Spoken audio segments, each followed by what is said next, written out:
Bəzən bizə deyirlər ki, 5 vaxt çox deyilmi? Bunu deyirlər. Bilirsinizmi?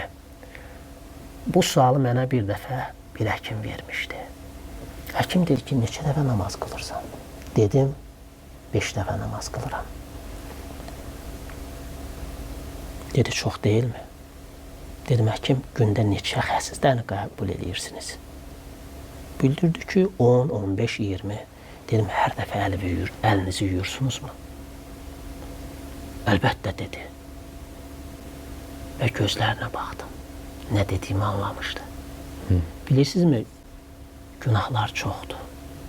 Hər dəfə kirləndiyimizdə biz namazla özümüzü təmizləyirik. Quranda da bu haqda deyilir.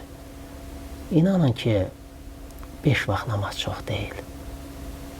Dünya bizə bunu bu cür göstərir. Dünyaya bəzən o qədər dalırıq ki, Allahı o dərəcədə ikinci dərəcəli plana daxil edirik ki, Allahla ünsiyyət bizə çox gəlir.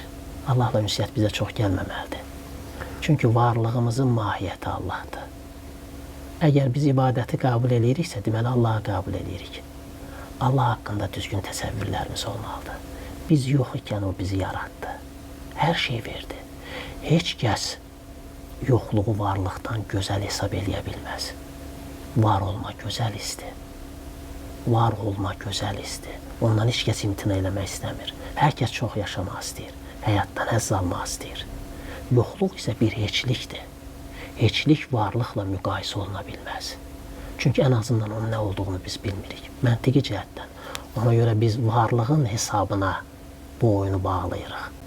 Əgər Allah bizə hər şey veribsə, o bizə hər şeyi veribsə, bu dünyanı veribsə, nə üçün onunla gündə 5 dəfə rabitə qurmağı özümüzə çox bilək?